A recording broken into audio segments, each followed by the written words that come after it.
चलिए हम लोग जो है डिस्कस करेंगे अगला ट्रांसफार्मर आज। ठीक है, इससे पहले एसी के जितने टॉपिक हैं लगभग सारे डिस्कस कर चुके हैं। ट्रांसफार्मर क्या है, ठीक है, इसका क्या यूज है, कहाँ पे कौन ट्रांसफार्मर लगेगा। देखिए ट्रांसफार्मर पीछे कुछ आइडिया थोड़ा बहुत होगी आपको, या सुना होगा कि ट्रांसफार्मर दो टाइप होता है। एक होता है स्टेप अप ट्रांसफार्मर और एक क्या होता है स्टेप डाउन ट्रांसफार्मर। ठीक है ना, तो कहाँ लगाएंगे स्टेप अप, कहाँ लगाएंगे स्टेप डाउन। दूसरी बात ट्रांसफार्मर होता क्या है, ठीक है ना, इसका क्या यूज है, ठीक, कैसे वर्क करेगा। और फिर देखिए अगर मान लीजिए एक क्वेश्चन आता है एग्जाम में, तो एग्जाम में आएगा तो आपको जितना पूछा जाए, कई बार मैंने बताया कि जितना पूछा जाए आपको आंसर उतने देना है। क्वेश्चन ध्यान से पढ़िए, उसका कोई भी पार्ट छूटे ना। ठीक है ना, अगर मान लीजिए क्या पूछ रहा है फॉर ट्रांसफार्मर, उसका आंसर दीजिए, फिर प्रिंसिपल आंसर दीजिए। अगर इसने मान लीजिए कंस्ट्रक्शन नहीं पूछा है तो आपको कंस्ट्रक्शन का आंसर नहीं देना है। ठीक है, जो पूछा है थ्योरी पार्ट क्या होता है, थ्योरी में इसका क्या डेरिवेशन कैसे कैसे क्या होगा, कैसे वर्क करेगा, तो आपका क्या आता है थ्योरी आ जाता है, ऐसे वर्किंग होता है। चलिए फिलहाल ट्रांसफार्मर क्या है। ट्रांसफार्मर ऐसी डिवाइस है जो क्या करते हैं, जो एसी वोल्टेज रहेगा, क्या हो गया, वो हाई वोल्टेज, माने कि अगर हाई वोल्टेज की एसी है तो हाई वोल्टेज रहेगा, उसी करस्पॉन्डिंग क्या हो गया, लो आपकी क्या होगी, लो करंट रहेगी। ठीक है, हाई वोल्टेज के लो करंट को क्या करेगा, इसे लो वोल्टेज की हाई करंट में चेंज करेगा, या इसका उल्टा। ठीक है ना, दूसरा क्या होता है, लो वोल्टेज की हाई करंट को हाई वोल्टेज की लो करंट चेंज करता है। ठीक है ना, तो मतलब क्या करें, इससे हम वोल्टेज को आपस में क्या है, वोल्टेज को घटा बढ़ा सकते हैं। हाँ, वोल्टेज जितने रेशियो में घटेगा करंट क्या होगी उसी रेशियो में बढ़ जाएगी। इससे फायदा क्या है, जैसे वोल्टेज और दो चीज है, वोल्टेज और करंट ना। इफ वोल्टेज इंक्रीजेज, करंट क्या हो रही है, अगर वोल्टेज इंक्रीज हो रही है, इन दैट केस करंट क्या हो रही है, डिक्रीज हो रही है। अगर करंट डिक्रीज हो रही है तो यहाँ देखिए पावर क्या हो जाएगा, पावर हमारा क्या हो गया, V इंटू आई कांस्टेंट रहेगा ना। जैसे मान लीजिए क्या है, अगर मान लीजिए पहले क्या है, यहाँ अगर पहले वोल्टेज मान लीजिए कितना 100 है, 100 है, करंट कितनी है 10 है। अब अगर मान लीजिए वोल्टेज किसी कारण कितना हुआ 50 हुआ, यहाँ कितना आना है, यहाँ कितना, यहाँ 1000 आ रहा है, यहाँ वोल्टेज कितना, करंट कितनी है 20 हो जाएगी, कितना आएगा, यहाँ पे 1000 ही आएगा। जिसमें इफ वोल्टेज डिक्रीजेज करंट क्या इंक्रीजेज, इसमें व्हाट, ये दोनों चीज का इनटू है ना, पावर क्या हो गया, पावर में कोई चेंज नहीं आता है। जिसमें with the help of transformer we can send the electric power from one place to another place. ठीक है ना, विदाउट एनी डिस्टर्बेंस। अब बातें आती है कि अगर आप जो है पावर भेज रहे हैं विदाउट एनी डिस्टर्बेंस, ठीक है ना, अगर हम पावर जो है विदाउट डिस्टर्बेंस भेज रहे हैं तो यहाँ वोल्टेज या करंट को चेंज करने की या चेंज करने का एम क्या है, यहाँ हम वोल्टेज क्यों इंक्रीज कर रहे हैं, करंट क्यों डिक्रीज कर रहे हैं, व्हाट इज द पर्पज। ठीक है ना, बहुत इंपॉर्टेंट चीज है, what is the purpose for increasing और डिक्रीजिंग द वोल्टेज और करंट। बहुत सिंपल सा है, देखिए होता क्या है, सप्लाई कहाँ जा रही है, बाई वायर जा रही है। ठीक है ना, जो आपकी करंट आ रही है घरों पर कैसे आ रही है, जो करंट आ रही है ये करंट बाई वायर आ रही ना। वायर किसकी बनी हुई है, एल्युमिनियम वायर बनी हुई है। ठीक है ना, और एल्युमिनियम वायर का रेजिस्टेंस सफिशिएंट होता है, ठीक है, compare to copper wire, compare to silver wire. Silver wire का रेजिस्टेंस सबसे कम होता है, कॉपर का थोड़ा ज़्यादा उससे होता है, एल्युमिनियम का और थोड़ा ज़्यादा होगा। ठीक है ना, तो अगर हम क्या लगावें, यहाँ सिल्वर वायर लगा दें करंट और आसानी से आ जाएगी, कॉपर वायर लगावें तो भी चलो आराम से आ जाएगी। लेकिन किसके वायर लगे हैं, देखिए आप देखते हैं पोल पर जो वायर लगे हुए हैं किसके हैं, वो लगे हैं एल्युमिनियम वायर लगे हैं। दिक्कत क्या है, सिल्वर वायर लगा नहीं सकते हैं, आप समस्या जान रहे हैं। अगर मैं सिल्वर लगा दिया, दिन लगाएंगे रात में क्या वायर कट जाएगा। ठीक है ना, सेम समस्या क्या है, प्रॉब्लम क्या है, कॉपर वायर के साथ में है। तो इसलिए क्या है, हम वहाँ पे एल्युमिनियम वायर क्या है, एल्युमिनियम वायर जो है वहाँ पर लग तो इस प्रकार से एल्युमिनियम वायर क्या होता है, अब देखो जो अगर लगा है एल्युमिनियम वायर तो क्या होता है, वहाँ पे उस वायर का अपना कुछ होगा रेजिस्टेंस, और जब यहाँ से करंट जाएगी तो आप जानते हो P इक्वल टू क्या होता है, I²R। इससे क्या हो गया, इससे जो P इक्वल टू I²R आएगा, इसमें किसमें वाट, या आपकी पावर लॉस, अगर रेजिस्टेंस ज़्यादा है तो इससे पावर लॉस काफ़ी ज़्यादा होगी। तो करते क्या हैं, अगर हम करंट किसी वजह से करंट डिक्रीज कर दें तो क्या हो गया, if current decreases then power loss क्या हो गया, आल्सो डिक्रीजेज। ये कहते हैं जो हमारा ट्रांसफार्मर होता है, ट्रांसफार्मर की हेल्प से हमें जहाँ पे क्या है करंट को भेजना होता है वहाँ क्या करेंगे, वोल्टेज बढ़ा देंगे, करंट क्या डिक्रीज हो गई, करंट डिक्रीज हो जाएगी, पावर क्या हो गया, पावर कंजम्पशन इन पाथ क्या काफ़ी डिक्रीज हो जाएगा। फिर जहाँ हमको करंट क्या, जैसे क्या होता है कॉलोनी में जहाँ हमको करंट चाहिए, ज़्यादा करंट चाहिए, वोल्टेज कम चाहिए, फिर क्या लगाते हैं, फिर ट्रांसफार्मर लगाएंगे, वहाँ फिर जो वोल्टेज बढ़ाए हैं वोल्टेज क्या करेंगे, डिक्रीज करेंगे, करंट फिर इंक्रीज कर लेंगे। ठीक है ना, ये इसकी प्रोसेस है, ये रीजन है, that's why we use transformer. ठीक है ना, ट्रांसफार्मर के हेल्प से करंट को डिक्रीज करके पावर लॉस को आसानी से काफ़ी रिड्यूस कर दिया जाता है। ठीक है ना, चलिए भाई इस बात से मिनिमम पावर लॉस पर एसी करंट को या एसी वोल्टेज को one place to another place हम ट्रांसफ़र कर सकते हैं। तो ये हमारा क्या हो गया, इसका पर्पज हो गया। अब देखते हैं क्या टॉपिक रहेगा, what is transformer, what is principle, what is construction, फिर क्या देखते हैं इसकी वर्किंग, फिर क्या थियरी, फिर क्या है कुछ इसमें क्या है और एक आधे पॉइंट होंगे जिसे बोलते हैं लॉसेज ऑफ ट्रांसफार्मर। ठीक है ना, चलिए पहले मतलब क्या शुरू करते हैं, पहले लिखिए व्हाट इज ट्रांसफार्मर। ठीक है, लिखिए पहले व्हाट इज ट्रांसफार्मर।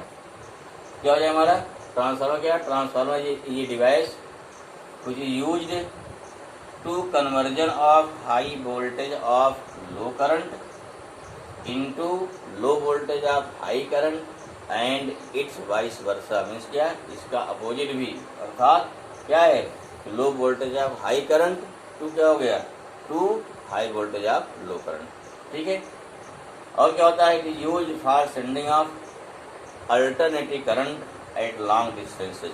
ठीक है, कैसे, विदाउट पावर लॉस या with minimum power loss, long distances कह सकते हैं, with minimum power loss, with minimum क्या हो गया भाई, minimum power loss, power loss हो जाएगा। ठीक है, it is two types, first one क्या हो गया, first one step up transformer, क्या होता है, it converts low voltage of high current into high voltage of low current. देखो ये सिंबल हो इसका, सिंबल क्या है, लो वोल्टेज माने क्या, नंबर ऑफ टर्न क्या हो गया यहाँ पे कम होंगे, सेकेंडरी देखो ये प्राइमरी कॉइल होगी, सेकेंडरी कॉइल होगी, यहाँ नंबर ऑफ टर्न क्या होते हैं ज़्यादा, एक या फिर प्राइमरी कॉइल हो, दूसरा क्या है step down, it convert high voltage of low current into क्या, into low voltage of high current. इसमें क्या हो गया, इसमें प्राइमरी कॉइल में क्या नंबर ऑफ टर्न ज़्यादा होंगे, यहाँ नंबर ऑफ टर्न क्या हो जाएंगे, यहाँ नंबर ऑफ टर्न कम हो जाएंगे। तो this is the transformer and it's type. Next क्या वैसे प्रिंसिपल क्या होता है, इसका सिंपल प्रिंसिपल जो होता है EMI और can say electromagnetic induction. Next point हमारा क्या हो गया, नेक्स्ट पॉइंट हो जाएगा प्रिंसिपल, नोट डाउन लिखिए फट से इसको भाई। हमारा क्या होगा, पहले देते हैं प्रिंसिपल ऑफ ट्रांसफार्मर, इसमें क्या हो जाएगा, the working of transformer is based on electromagnetic induction, that is when magnetic flux passes through a coil it changes then an induced EMF and hence induced current generate in the coil। ठीक है ना, ये क्या हो गया हमारा, ये हो गया आपका प्रिंसिपल हो गया। नेक्स्ट क्या देखिए, अब क्या कंस्ट्रक्शन क्या हो जाएगा, प्रिंसिपल में इतना भी चल जाएगा, सिंपल यहीं तक, क्या the working of transformer is based on electromagnetic induction, that sufficient, इधर चल जाएगा। ठीक है ना, लेकिन समझने के लिए हमने पूरा और लिख दिया आगे। अब क्या कंस्ट्रक्शन, इसमें समझिए ध्यान से, ये क्या देखिए यहाँ पर आपका रेक्टेंगुलर और क्या होता है, और स्फेरिकल और सर्कुलर क्या होता है, एक फ्रेम होता है, किसका फ्रेम है, आयरन का फ्रेम है। ये भी होता है हम क्या करें, मोटा सा ब्लॉक लें, मोटा मोटा ब्लॉक लेके क्या बनाते इस प्रकार से, एक ऐसी पॉसिबिलिटी होती है, ये क्या है आयरन के क्या ब्लॉक लीजिए चार मोटे मोटे, फिर क्या ऐसे बना दीजिए इसको, लेकिन ऐसा नहीं बनाया तो तब क्या करते हैं, यहाँ क्या करते हैं, आयरन की पतली पतली लेते हैं, पट्टियाँ लेते हैं, पतली पतली स्ट्रिप लेंगे या पतली पतली सीट लेंगे और उस सीट पर एक स्पेशल आती है वार्निश, उसको लगाते हैं, जिससे क्या होता है दो सीट आपस में चिपक जाएगी उससे, और साथ साथ दोनों जो है इलेक्ट्रिकली इंसुलेटेड हो गई। मीन्स क्या हो गया, दो सीट आपस में जो चिपकाएंगे आपस में क्या हो गया, बीच क्या रेजिस्टेंस आ गया ना, आपस में क्या हो गया, आपस में एक दूसरे से टच नहीं करेंगे, इसलिए क्या इलेक्ट्रिकली इंसुलेटेड हो गई। उसे क्या बोलते हैं, उसे बोलते हैं लेमिनेटेड। वो सिंपल मीनिंग है भाई, आप जाते हैं ना अपने मार्क्स कार्ड क्या करते हैं, उसका करते लेमिनेशन कराते हैं, तो क्या होता है लेमिनेशन में, पेपर हो गया, नीचे पन्नी और ऊपर पन्नी हो गई, माने बीच में अब दूसरा कागज क्या होगा, उससे दूसरा कागज या पानी कुछ उससे टच नहीं करेगा। इन द सेम वे जो हमारी कितनी जो आयरन प्लेट होती हैं, ये पतली शीट होती हैं, उन्हें क्या किया, उन्हें आपस क्या करते हैं, उसे करते हैं लेमिनेशन करते हैं विद स्पेशल वार्निश से, जिससे क्या होता है फिर आराम से चिपक जाएंगी, एक मोटा सा ब्लॉक बन जाए। करते को ऐसा इसलिए करते हैं कि जब यहाँ से करंट फ्लो होगी, जब यहाँ से मैग्नेटिक फ्लक्स चेंज होगा, then due to change of magnetic flux यहाँ क्या होता है, यहाँ इंड्यूस ईएमएफ जनरेट होगा, और जब यहाँ इंड्यूस ईएमएफ जनरेट होगा तो ये इंड्यूस ईएमएफ के साथ साथ क्या हो गया, due to change of magnetic flux from the coil, यहाँ वेरिएबल मैग्नेटिक फील्ड जनरेट होगी, और जब वेरिएबल मैग्नेटिक फील्ड जनरेट होगी यहाँ से मैग्नेटिक फ्लक्स चेंज होगा, और पढ़ चुके हैं एडी करंट। क्या था एडी करंट में, अगर किसी कंडक्टर में मैग्नेटिक फ्लक्स चेंज करवा रहे हैं, क्या होता है, due to change of magnetic flux, what happen, due to change of magnetic flux क्या होता है, एक एडी करंट जनरेट होती है, किसमें, इस कंडक्टर में, जो हमारा क्या है, जिसपे लपेटा गया है, जिसपे कॉइल लपेटी गई है, उसी में एक इंड्यूस करंट जनरेट हो जाएगी, और वो कैसा, वो बिहेव करेगी एडी करंट, और वो एडी करंट क्या करेगी, वो इस पर पावर उससे लॉस होगी, जिससे क्या, जिससे हमारा ये आयरन पीस क्या हो जाएगा, जिस पे लपेटा गया वो गर्म हो जाएगा। ठीक है, तो इस प्रकार से एडी करंट को रिड्यूस करने के लिए क्या लगाते हैं, यहाँ पे लगाते हैं लेमिनेटेड कोर। पूछा था एग्जाम में, why we use laminated core in case of transformer, that the reason when we use laminated core then resistance between the plate is increases, that's why if resistance increases then what happen, then eddy current is क्या है, reduce. ठीक है, decreases. देखिए reduce, यहाँ eddy current क्यों reduce होगी, खत्म नहीं हो जाएगी, इसे क्या, इसे थोड़ा मिनिमाइज कर सकते हैं। क्लियर, तो इस बात क्या बना दिया है, रेक्टेंगुलर क्या फ्लेम बना दिया, किससे, विद लेमिनेटेड कोर से, विद लेमिनेटेड कोर से हमने बना लिया क्या, ये बन गया आपका फ्रेम बन गया। अब यहाँ करिए, यहाँ देखिए दो कॉइल लगाए हैं, एक प्राइमरी से क्या बोलते हैं, इसे बोलते हैं प्राइमरी कॉइल, जिसे क्या बोलेंगे, secondary coil. In both coil number of turns are different. ठीक है, प्राइमरी के देखो एक क्या है, नंबर ऑफ टर्न क्या कम होगा, एक क्या हो गया, ज़्यादा होगा। अब ध्यान देना है, if primary have number of turn more than क्या सेकेंडरी। ठीक है, यू कैन सी मतलब क्या, इफ एनपी क्या हो गया, मोर देन क्या हो गया, यहाँ पे लेस है ना, इफ एनपी क्या लेस देन एनएस मीन्स क्या, यहाँ पे क्या है, नंबर ऑफ टर्न क्या है, यहाँ पर कम है, वहाँ ज़्यादा है। As we know from Faraday law क्या होता है, इंड्यूस ये होता है माइनस एन इंटू क्या होता है, d phi upon d t होता है। इसका मतलब क्या हुआ कि यहाँ पर जितना एन ज़्यादा होगा उतना ई ज़्यादा होगा, यहाँ एन कम है यहाँ क्या हो गया, ई कम होगा, यहाँ एन ज़्यादा है यहाँ ई क्या हो गया, ज़्यादा हो गया। क्लियर हुआ, इस मीन्स व्हाट, इस मीन्स यहाँ पर लो वोल्टेज क्या बनेगा, हाई वोल्टेज क्या बन जाएगा, ये बन जाएगा हमारा क्या, ये हो जाएगा स्टेप अप ट्रांसफार्मर। अगर इसका उल्टा हो जाए, if NP more than NS हो जाए, देन व्हाट हैपन, तब क्या हो जाएगा, तब सेकेंडरी या प्राइमरी में हायर वोल्टेज होगा, वहाँ लो वोल्टेज होगा, तब क्या बन जाएगा, ये बन जाएगा स्टेप डाउन। ये चीज क्लियर होगा, ठीक है, जो क्लियर होना चाहिए, in which transformer step up which is step down. ठीक है ना, स्टेप अप या step down this depends upon number of turn in the coil. Clear हुआ ऐसा में, तो हमारा क्या हो गया, इट हो गया इसका कंस्ट्रक्शन। यहाँ क्या किया, यहाँ दो कॉइल लगा दी गई, एक नंबर ऑफ टर्न कम होगा, एक क्या हो गया, ज़्यादा होगा, रेक्टेंगुलर फ्रेम हो गया। ये रेक्टेंगुलर फ्रेम कैसे बना है, with help of laminated iron sheets बना है। ठीक है ना, ठीक है, this is the construction of transformer. अब थोड़ा समझिए कैसे वर्क करेगा, वर्किंग देखिए इसका। ठीक है ना, बहुत सिंपल सा वर्किंग देखो भाई, क्या हो गया, हमने क्या किया, प्राइमरी में क्या है, यहाँ पे प्राइमरी में क्या डाल देंगे, यहाँ लिखा है एसी इनपुट, यहाँ क्या डाल दिया, एसी इनपुट डाल दिया। ठीक है ना, अब देखिए यहाँ करंट वेरी कर रही है ना, वोल्टेज डाल दिया, करंट वेरी, यहाँ वोल्टेज करंट दोनों जाएगी। जब एसी इनपुट दे दिया है, यहाँ वेरिएबल करंट फ्लो करा रहे हैं, यहाँ पे अगर वोल्टेज जाके साथ करंट भी होगी ना, तो यहाँ पर जब वेरिएबल करंट फ्लो होगी तो due to change of current magnetic field because this coil behave as a solenoid, that's why this behave as a magnet. कौन सी कॉइल बिहेव करिए as a magnet, that's why when variable current passes from the primary coil, then as we know B equal to mu 0 n I, then variable magnetic field generate in the primary coil। अब variable magnetic field हो गया, इस coil के loop की क्या अपने area है, तो बी इंटू ए क्या हो गया, मैग्नेटिक फ्लक्स हो गया। This means what, this means change of electric current passes from the coil here, variable magnetic field generate and hence variable magnetic flux generate। अब देखिए भाई कि किसका, ये बना आयरन का, तो देखो यहाँ ये लेता आयरन कोर, क्यों लिया जाता है, आयरन क्यों लेते भाई, आयरन की सीट होगी, जानते हो कि आयरन क्या जल्दी मैग्नेटाइज होता है, आयरन क्या जल्दी से क्या होता है, मैग्नेटाइज हो जाएगा, जल्दी क्या होगा, डीमैग्नेटाइज हो जाएगा। अगर आयरन जल्दी से मैग्नेटाइज हो गया तो इससे क्या फायदा होगा, इससे हमारा होगा कि यहाँ पर जो आयरन सीट होगी मैग्नेटाइज हो गई, और अगर आयरन से मैग्नेटाइज हो गई यहाँ से ये क्या, ये मैग्नेटिक फील्ड लाइन कहाँ पहुँचेगी, पहुँचेगी सेकेंडरी में, यहाँ से कहाँ सेकेंडरी में, इधर भी मान लिया एन, इधर जाकर पहुँची एस। इस प्रकार से क्या हो गया, इस प्रकार से जो मैग्नेटिक फील्ड लाइन या जो मैग्नेटिक फ्लक्स यहाँ जनरेट हो रहा है with the help of this iron core कहाँ पहुँच रहा है, सेकेंडरी में पहुँच रहा है। अगर सेकेंडरी पहुँचेगा तो जैसे जैसे फ्लक्स यहाँ चेंज होगा वैसे वैसे मैग्नेटिक फ्लक्स सेकेंडरी में भी चेंज होगा। क्यों, क्योंकि सेम जैसे मान लिया आयरन यहाँ पर है, यहाँ जैसे फील्ड जाएगी वही फील्ड यहाँ पहुँच रही है, वही फील्ड हमारी यहाँ पहुँच रही है। तो जब यहाँ पर मैग्नेटिक फ्लक्स चेंज होगा तो then due to change of magnetic flux what happen, यहाँ हो गया due to change of magnetic flux and induce EMF and induce current generate in secondary coil.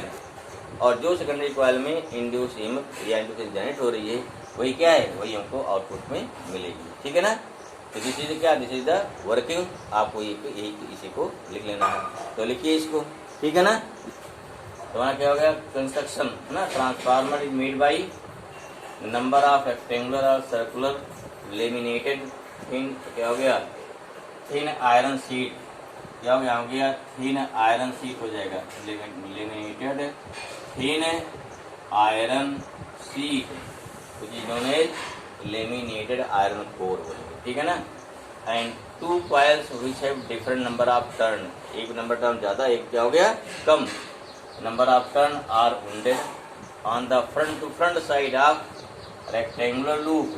ठीक है, which the first coil is known as primary coil at which AC input applied and second coil is known as secondary coil at which output voltage obtained. ठीक है, simple, this is the construction. ठीक है, ये क्या हो गया, ये हमारा कैसे बनाया है कंस्ट्रक्शन। एग्जाम में अगर पूछा गया कंस्ट्रक्शन तो आप लिखेंगे, नहीं पूछा गया छोड़ देंगे। ठीक है ना, अब क्या लिखेंगे, नेक्स्ट आएगा इसका वर्किंग, क्या लिखेंगे, लिखिए वर्किंग लिखिए भाई, क्या हो जाएगा यहाँ पर वर्किंग। ठीक है ना, क्या हो जाएगा, when AC input applied at the primary coil of transformer, then due to change of electric current, इसमें क्या, चूंकि प्राइमरी कॉइल में क्या इलेक्ट्रिक करंट चेंज कर रहे हैं, तो due to change of electric current variable magnetic field and hence क्या हो गया, मैग्नेटिक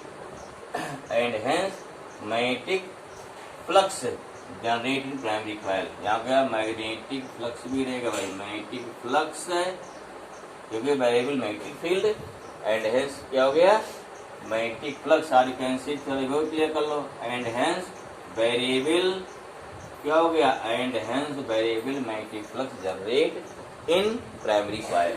ठीक है, which is transfer in secondary coil, क्या हो गया, सेकेंडरी कॉइल ट्रांसफर हुआ कैसे, with the help of laminated iron core. ठीक है, in this way due to change of magnetic flux, in this way due to change of magnetic flux passage in secondary coil and induced EMF and hence induced current generate in secondary coil which appear at the load resistance। ठीक है, तो क्या हो गया, this is the working of transformer. क्या हो गया, हमारा क्या हो गया, वर्किंग हो गया। क्लियर हुआ, चले आगे। अब क्या आएगी इस बार इसकी आएगी थियरी आएगी, क्या रहेगा फिर नेट लेते हैं थियरी, देखो। ठीक है भाई, चलिए शुरू करिए थियरी। चलिए क्या होगा कि हमारा let NP number of turn in primary coil, NS number of turn in secondary coil, IP current in primary coil, IS current in secondary coil, BP applied AC voltage in primary coil, BS AC voltage add किया गया secondary coil, I can say appeared.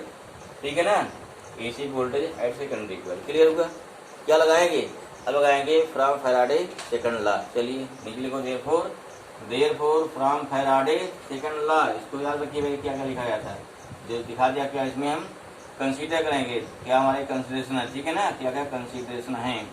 ठीक, यहाँ क्या हो जाएगा, यहाँ हो जाएगा देयरफॉर फ्रॉम फैराडेज सेकंड लगाएंगे, फैराडेज सेकंड लॉ,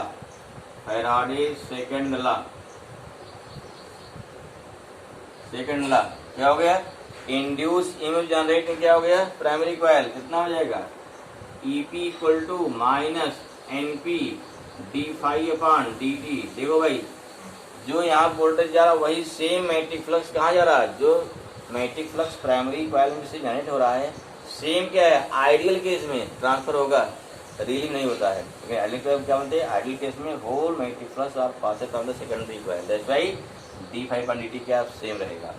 ठीक है, एंड ES क्या हो जाएगा, या BS बोलिए, हमने वहाँ B माना था हमें ना, यहाँ B मान लो भाई, हम लोग वहाँ B माने थे, BP BS लिखते हैं, ठीक है ना। तो क्या हो गया, BS हो जाएगा, कितना हो गया BS हो जाएगा माइनस NS इंटू क्या हो गया d∅/, क्या हो गया dt, ठीक है ना। हम BP अप्लाई कर रहे हैं, BS ऑब्टेन कर रहे हैं, ठीक है। इसलिए क्या जो हमेशा जब दो चीज डिवाइड करते हैं तो जो चीज हमको मिलता है उसको लिखते हैं ऊपर, जो गिवन होता है उसको डालते हैं नीचे लिखते हैं, ठीक है। यहाँ क्या हो गया, मान लो दिस इक्वेशन क्या हो फर्स्ट, ये क्या हो गया सेकेंड, देयरफॉर क्या हो गया डिवाइडिंग, क्या हो गया dividing equation second by equation क्या हो गया फर्स्ट, क्या मिलेगा वी गेट, यहाँ मिलेगा BS/BP minus NS d∅/dt upon minus NP d∅/dt, दोनों कट जाएगा ना, क्या आया BS/BP NS भाई कितना हो गया NP आ गया, ठीक है ना। ये पहला फॉर्मूला हो गया, नंबर 3 हो गया है, दिस इज क्वेश्चन नंबर क्या होगा, दिस इज क्वेश्चन नंबर 3 हो गया। फिर देखिए इन आइडियल केस हमें क्या होता है कि जो पावर देंगे इनपुट पे सेम पावर मिलेगी आउटपुट पर, क्यों, यहाँ B इंटू आई वहाँ B इंटू आई, ठीक है ना। In case of ideal transformer input power equal to क्या होता है output power, that's why you can note down this thing. क्या हो गया, इन क्या हो गया इन आइडियल, ये हो गया concept for ideal transformer,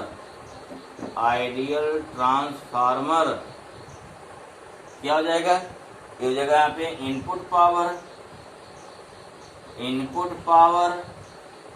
equal to हो जाएगा आउटपुट पावर, क्या हो गया output power, what is power, P equal to क्या होता है B इंटू आई, जिसमें क्या हो गया, ये हो गया B इनपुट में क्या हो गया यहाँ पे प्राइमरी इंटू क्या हो गया IP, क्लियर हुआ, व्हाट इज इनपुट यहाँ प्राइमरी, आउटपुट क्या हो गया सेकेंडरी, हो गया BS इंटू क्या हो गया इंटू हो गया IS, BS इंटू क्या हो जाएगा IS हो जाएगा, या कितना हुआ यहाँ से, यहाँ हो गया IP अपान हो गया IS इक्वल टू हो गया BS अपान कितना हो गया BP, equation number 4।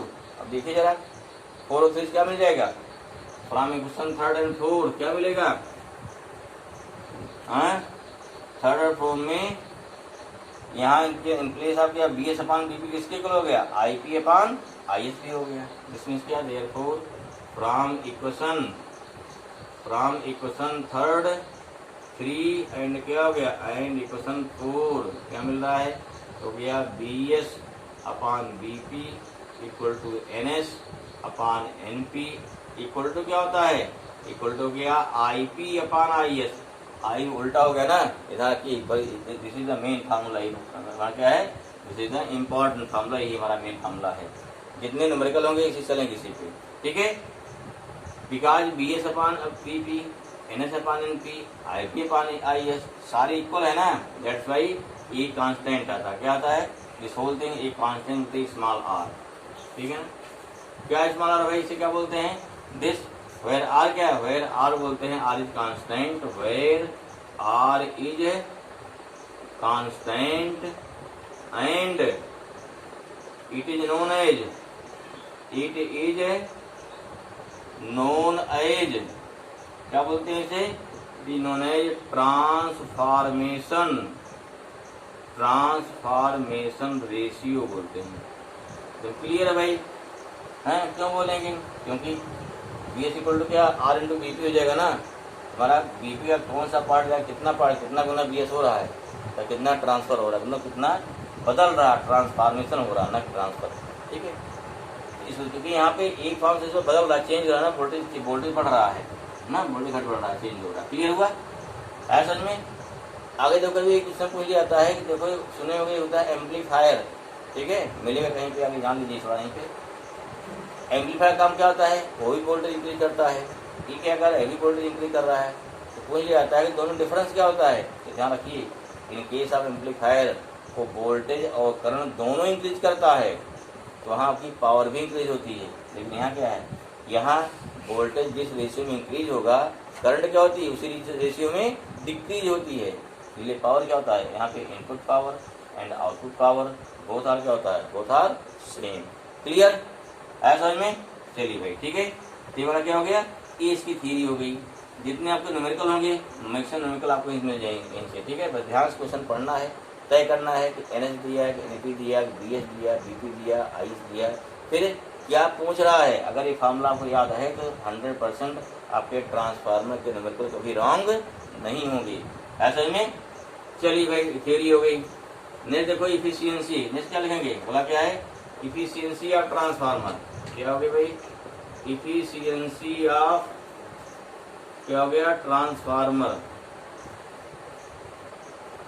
Efficiency of transformer. ये क्या होता है भाई, इफिशियंसी देखो जब भी आपकी इफिशियंसी आई क्या होता है, हमने कितना इनपुट दिया उसके बदले क्या हमको आउटपुट मिला, हमने कितना इनपुट, यहाँ क्या है, this work for specially power, हम पावर सेंड कर रहे हैं। ठीक है ना, क्या सेंड कर रहे हैं, कि मतलब वोल्टेज हमारा चेंज है, वोल्टेज भाई नहीं कर रहे हैं ना, वास्तव में सेंड क्या किया जा रहा है, वास्तव में सप्लाई किसकी हो रही है, पावर की। इसलिए क्या हो गया, हमने कितना पावर दिया उसके बदले कितना पावर मिला। अगर जितना पावर दिया टोटल मिल गया देन क्या, देन इसकी इफिशियंसी क्या हो जाएगी, 100% हो जाएगी। अगर टोटल नहीं मिल रहा है क्या हो गया, एफिशिएंसी डाउन हो जाएगी। क्लियर हुआ ऐसा में, तो नोट करिए क्या हो गया, इट इज डिफाइंड एज, क्या हो गया, इट इज डिफाइंड एज हो गया, it is defined as the ratio of, क्या हो गया, the ratio of output power तो क्या हो जाएगा, टू इनपुट पावर, ठीक है ना, input power of transformer is known as efficiency, क्या हो गया, नोन एज इफिशियंसी हो गया, इफिशियंसी ऑफ क्या हो गया भाई, ट्रांसफार्मर हो गया, efficiency of transformer. And it is denoted by किसी बोलते ईटा बोलते भाई, क्या बोलते हैं ईटा। देयरफॉर फॉर्मूला क्या बन गया, देयरफॉर ईटा इक्वल टू, हाँ यहाँ क्या हो गया, आउटपुट पावर है भाई, अपान क्या हो गया, इनपुट पावर, ठीक है ना, और कितना आउटपुट पावर है, बीएस अपान ना, क्या हो गया, आउटपुट पावर अपान क्या, इनपुट पावर हो गया। यह कितना है पावर, कितनी पावर है, बीएस इंटू आई एस, ये हो गया बीपी इंटू क्या आई एस हो गया। क्लियर हुआ, ठीक है, रेशियो हो गया हमारा। अगर निकालना क्या, अगर निकालना है परसेंटेज, क्या हो गया, परसेंटेज इफिशियंसी, तब क्या हो जाएगा, V S into I S upon B P into I P into क्या हो जाएगा 100, इसे बोलते हैं परसेंटेज इफिशियंसी। क्लियर हुआ ऐसा में, इसे बोलते हैं this is the percentage efficiency. Okay, note down, note कर लिया ना। चलिए अब क्या देखें लास्ट टॉपिक, इसमें क्या लास्ट टॉपिक क्या है, लॉस ऑफ ट्रांसफार्मर, मतलब ट्रांसफार्मर का लास्ट टॉपिक क्या है, इसमें कितने टाइप के कौन कौन से लॉसेज होते हैं। ठीक है, इसे क्या बोलते हैं, इसे बोलते हैं लॉसेज ऑफ क्या हो गया, लॉसेज बाई ट्रांसफार्मर। ठीक है भाई, चलिए नेक्स्ट वाला क्या है, लॉसेज बाई या लॉसेज ऑफ ट्रांसफार्मर के इससे क्या लॉस हो गया। ठीक है ना, क्या हो जाएगा यहाँ पे, यहाँ हो गया लॉस ऑफ, हाँ, या लॉसेज बाई क्या हो गया, बाई हो गया ट्रांसफार्मर। पहले समझा देते हैं क्या, समझिए क्या है, फिर लिख लीजिए फटाफट। ठीक है, कौन कौन लॉसेज है, पहला होता है फर्स्ट, जिसे बोलते हैं magnetic flux losses. What is this, magnetic flux क्या होता है भाई, कि यहाँ जो मैग्नेटिक फील्ड लाइन निकली, सिंपल देखो, अगर मान लो होता मैग्नेट, अगर मान लो यहाँ मैग्नेट है तो फील्ड लाइन क्या होगी, सीधे निकलेगी, सीधे ना, सीधे निकल करके फिर यहाँ आएंगी या फिर यहाँ आएगी ना, तो फील्ड लाइन इधर भी जाएंगी इधर भी जाएगी, सारी फील्ड लाइन क्या, सारी फील्ड लाइन सेकेंडरी में नहीं पहुँचेगी, हाँ मैक्सिमम पहुँचेगी, क्योंकि आयरन क्या है, आयरन क्या, सॉफ्ट आयरन क्या, इजली क्या मैग्नेटाइज जाएगा, वो मैक्सिमम फील्ड लाइन को एंट्री करा देगा सेकेंडरी में। लेकिन सारी की सारी लाइन क्या है, whole magnetic field lines are not concentrated in the secondary line, are not confined in secondary, ठीक है ना, सेकेंडरी कॉइल। दैट्स वाई अब जो मैग्नेटिक फील्ड लाइन निकल गई, जो नहीं इसमें जा पाई, ध्यान समझिए, क्योंकि ये मैग्नेटिक फील्ड लाइन कहाँ जनरेट हो रही है, फ्रॉम इनपुट से ना, तो इसमें कि वो इनपुट पावर हमारी क्या है, आउटपुट पे नहीं पहुंची, अगर नहीं पहुंची तो पावर क्या हो जाएगी हमारी, कुछ पावर लॉस हो जाएगी। इसे क्या बोलते हैं, इसे बोलते हैं मैग्नेटिक फ्लक्स लॉसेस। क्या बोलते हैं, इसे बोलते हैं मैग्नेटिक फ्लक्स लॉसेस। क्लियर हुआ। दूसरा क्या है, बोलते हैं कापर लॉसेस। ये क्या होता है, कापर लॉसेस क्या भाई, सिंपल देखो क्या है, जो कॉइल किसकी बनी हमारी है, जो कॉइल है ये बनी होती है कापर वायर की, किसकी बनी होती है, कापर वायर की। अब कापर वायर यहाँ भी, कापर वायर यहाँ भी है।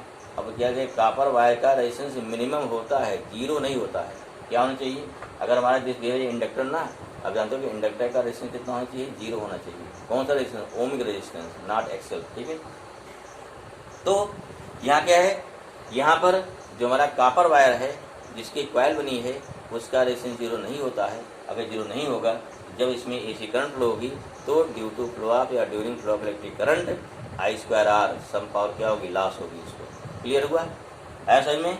चलिए तीसरा क्या है, नेक्स्ट क्या है, और क्या है, जिसे बोलते हैं, अगला है जिसे बोलते हैं मैं eddy current, losses due to eddy current. ये क्या होता है अभी बताया, क्योंकि देखिए यहाँ पर हम क्या है, यहाँ लगाए हैं आयरन कोर लगी ना, तो जब वहाँ से मैग्नेटिक फ्लक्स चेंज होगा, जो हमारी शीट लगी बहुत पतली पतली, उस शीट में क्या, उस शीट में एडी करंट जनरेट होगी। और एडी करंट जनरेट क्या होता है, एडी करंट जो है इन फॉर्म ऑफ हीट वो लॉस हो जाती है।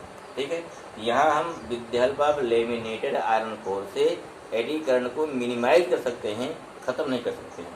ठीक है, लॉस में हो गया। क्लियर हुआ। चौथा क्या है, नेक्स्ट लॉस क्या है, जिसे बोलते हैं हिस्टेरिसिस लॉस है। याद आ रहा है, हिस्टेरिसिस कर्व। अरे भाई एसी फ्लो हो रही ना, जब एसी फ्लो होगी तो यहाँ क्या मैग्नेटाइज हुआ, फिर क्या हो गया, डीमैग्नेटाइज हुआ।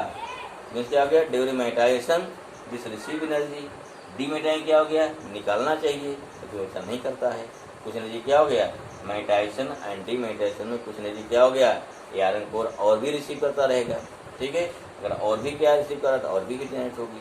ठीक, इसलिए क्या, इसको कम करने के लिए, हीट कम करने के लिए ट्रांसफार्मर में एक स्पेशल टाइप का आयल डाला जाता है, जो क्या था, जो मैक्सिमम हीट को एब्जॉर्ब करता है। ठीक है ना, उसमें बहुत सारी इसलिए प्लेट लगी होती है, कभी देखिए ट्रांसफार्मर, जिससे मैक्सिमम हीट क्या है, कंडक्टर में से बाहर निकलती रहे। ठीक है, तो ये क्या हो गया, इसे बोलते हैं हिस्टेरिसिस लॉसेस।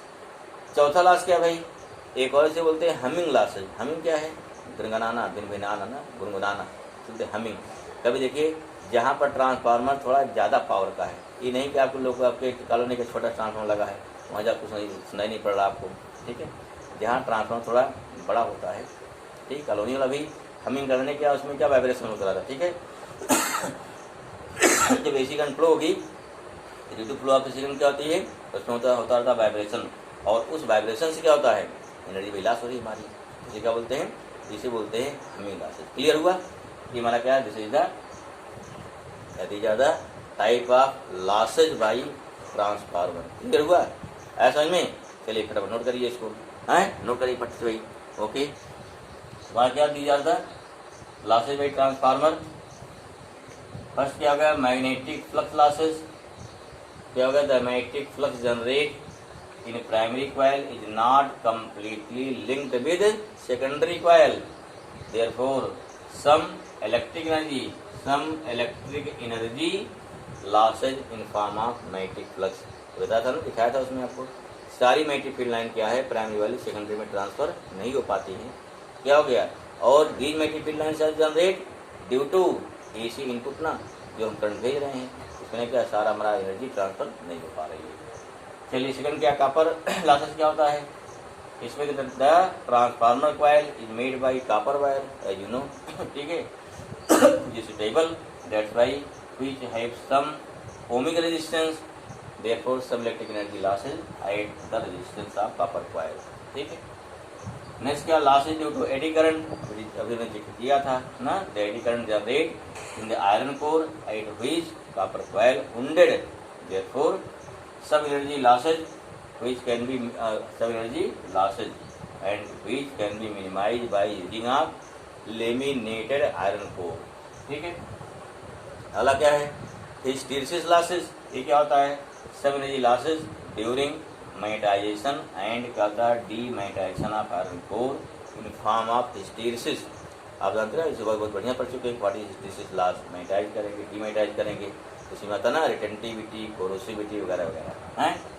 फिर क्या, हमिंग लॉसेज, सब एनर्जी लॉसेज क्या, सब electric energy losses in form of vibration of transformer, जब क्या हाई वोल्टेज काम करेगा बहुत तेज वाइब्रेट करता है, ठीक है, तो इससे क्या हो गया, उससे एनर्जी लॉस होगी। चलो भाई, इससे फायदे क्या हैं, कोई कोई पूछे व्हाट इज एप्लीकेशन, क्या इज एडवांटेजेज ऑफ ट्रांसफार्मर, ये भी 2 लाइन लिख लीजिए, ठीक है। क्या एडवांटेजेज है, पहला क्या है, इससे क्या है, इससे हम एसी करंट को एक स्थान से दूसरे स्थान तक क्या करते हैं, मिनिमम लॉस पर भेज सकते हैं, ठीक है। लेकिन डीसी करंट को हम भेज नहीं सकते हैं, डीसी में मजबूरी क्या है, वहाँ कोई वेरिएशन नहीं होगा, वहाँ हम ट्रांसफार्मर यूज ही नहीं कर पाएंगे, अगर ट्रांसफार्मर यूज कर पाएंगे तो वहाँ मैक्सिमम पावर लॉस हो जाएगी। दैट्स वाई कि ओवर डीसी जो कहता है, हमारा जो एसी करंट को हम इजीली इससे भेज सकते हैं, ठीक है भाई।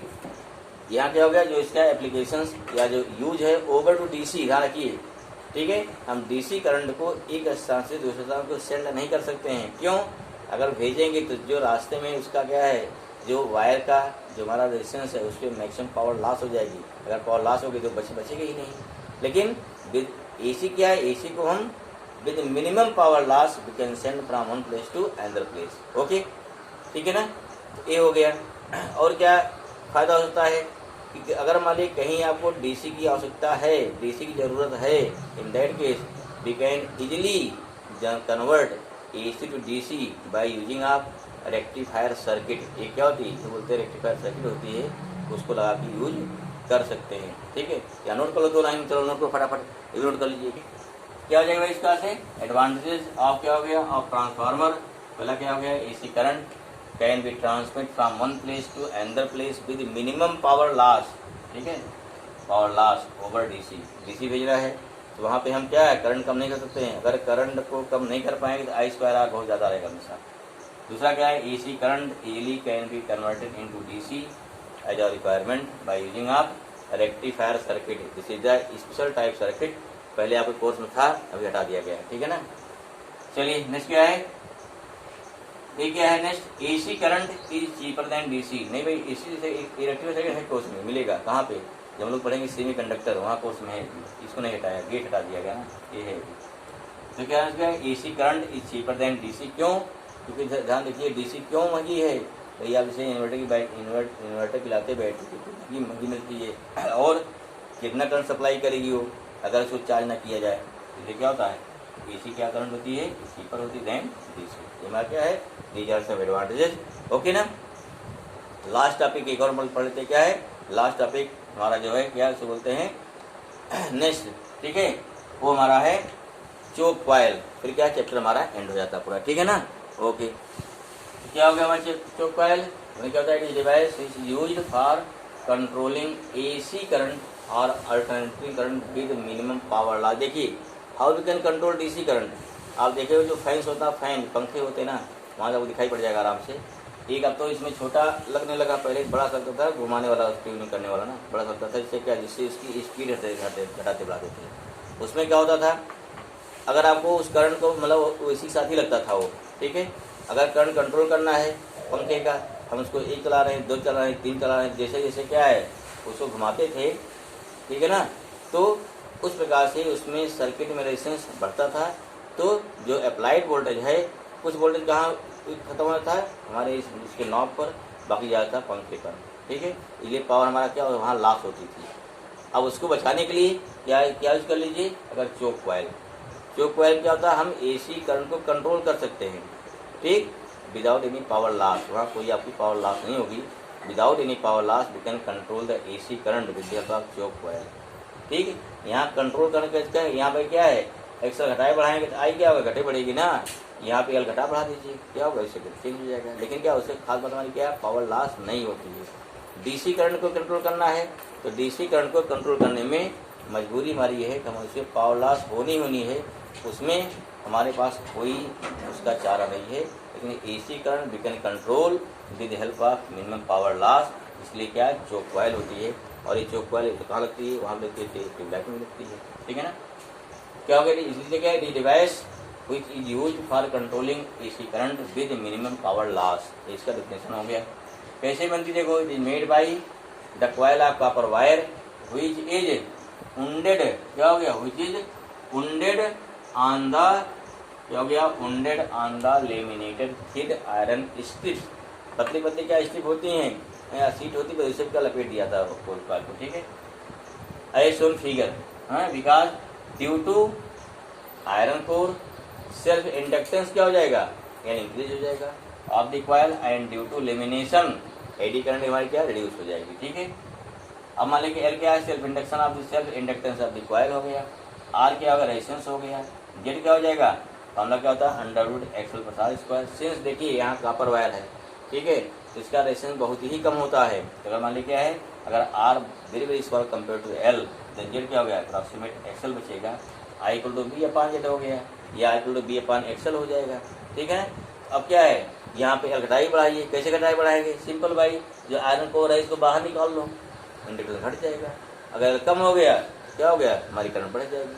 हमें क्या करंट को क्या डिक्रीज करना है, इसको अंदर उसमें घुसा दीजिए ना, इसमें अंदर एंट्री करा देंगे कॉइल के अंदर, तो क्या हो जाएगा, एल बढ़ गया, एल इंक्रीज हो गया, एक्सेल क्या इंक्रीज कर जाएगा, आई घट जाएगी। लेकिन क्या है, during flow of this AC current minimum power loss, या अगर हमारा आइडियल केस हो जाए, आइडियल कोई लॉस नहीं होगा विदाउट पावर लॉस। क्लियर हुआ, ये पी इक्वल टू कितना हो गया, V R M S I R M S cos phi. क्योंकि ये वैल्यू क्या होगी, मिनिमम हो जाएगी ना, कि जानते हो कि इंडक्टर के लिए वोल्टेज और करंट के बीच फेज डिफरेंस कितना होता है, 90 होता है। In the presence of R 90 के आसपास होगा, अगर 90 के आसपास होगा तो कास फाई क्या होगा, कास फाई मिनिमम होगा। अगर कास फाई मिनिमम है then this is the P, क्या हो गया, इससे पावर लॉस हमारा क्या हो गया, मिनिमम हो गया। समझ में, ये क्या होती है, ये चोक कॉइल या इसका हमारा क्या यूज हो गया। अब क्वेश्चन क्या है, इसमें आई निकालिए या पी ऐसे को दिया जाता है, बाकी और नहीं। ठीक है ना, इस प्रकार से पूरा आपका चैप्टर क्या है, ये एसी कंप्लीट हो गया। देन थोड़ा न्यूमेरिकल देखते हैं नेक्स्ट स्लाइड में, ओके ना। ठीक है, लेकिन पढ़ते रहिए और चीज़ें रिवाइज करिए, ठीक है ना, ओके भाई।